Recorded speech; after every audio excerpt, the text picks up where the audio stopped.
చంద్రబాబు నాయుడు గారు ముఖ్యమంత్రిగా ప్రమాణ స్వీకారం చేసి 3 నెలలు కావస్తుంది. ఈ 3 నెలల్లో ఆంధ్రప్రదేశ్ రాష్ట్రంలో దౌర్జన్యాలు, దహనకాండలు, అల్లర్లు, మానభంగాలు ఇలాగా ఆంధ్రప్రదేశ్ అంతా కూడా ఎప్పుడు కూడా లేని విధంగా అగ్నిగుండంలా మారుస్తూ ఉన్నారు. గతంలో లోకేష్ గారు చెప్పినట్టు రెడ్ బుక్ రాజ్యాంగాన్ని నడుపుతూ ఉన్నారు ఆంధ్రప్రదేశ్ రాష్ట్రంలో. ఇది ఇవాళ క్లియర్గా తేటతెల్లం అవుతూ ఉంది. ఇన్ని హత్యలు జరుగుతూ ఉన్నాయని సాక్షాత్తు మరి జగన్మోహన్ రెడ్డి గారు దేశ రాజధాని ఢిల్లీలో ఆయన ప్రొటెస్ట్ కార్యక్రమం దేశం అంతా కూడా అక్కడ ఉన్న ఎంపీలకి ప్రభుత్వాలకి తెలిసే విధంగా ఇక్కడ హత్యా రాజకీయాలు జరుగుతున్నాయి, దీన్ని ఆపాలి అనే కార్యక్రమంతో ఆయన ఢిల్లీలో ప్రొటెస్ట్ కార్యక్రమం చేస్తే దాన్ని ఇష్యూ డైవర్షన్ అంటే లోకేష్ క్లియర్గానే చెప్పాడు, రెడ్ బుక్లో మేము రాసుకుంటున్నాము, రెడ్ బుక్ ప్రకారంగానే మేము రాజ్యాంగం చేస్తామని చెప్పింది అలా చేస్తూ ఉన్నారు. దాన్ని వెంటనే ఇష్యూ డైవర్షన్ చేసే కార్యక్రమం మదనపల్లిలో డైరెక్ట్గా చంద్రన్న ఫైల్స్ ఒకటి ఈ మధ్య కొత్తగా తయారు చేశాడు చంద్రబాబు నాయుడు గారు.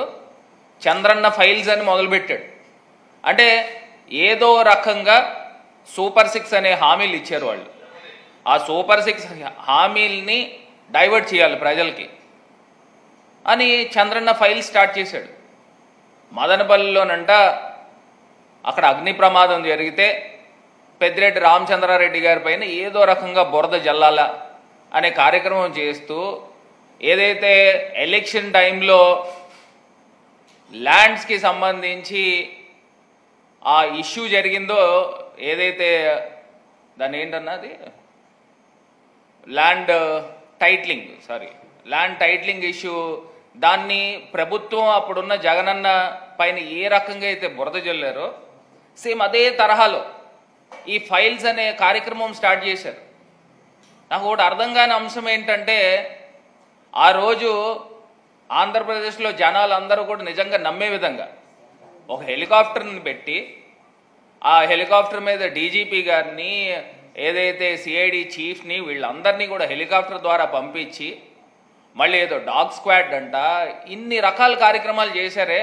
ఇప్పుడు మరి మీ ప్రభుత్వం ఉంది కదా, నిజంగా అక్కడ ఏమన్నా అక్రమాలు కానీ అవకతవకలు కానీ జరిగితే ఈ పాటికి బయట పెట్టాలి కదా, ఎందుకు పెట్టలేదు చంద్రబాబు నాయుడు గారు అని ఇవాళ మేము సూటిగా ప్రశ్నిస్తున్నాం.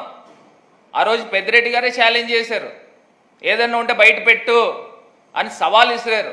మరి దానికి ఏం చేసావు అని అంటే దానికి సమాధానం లేదు.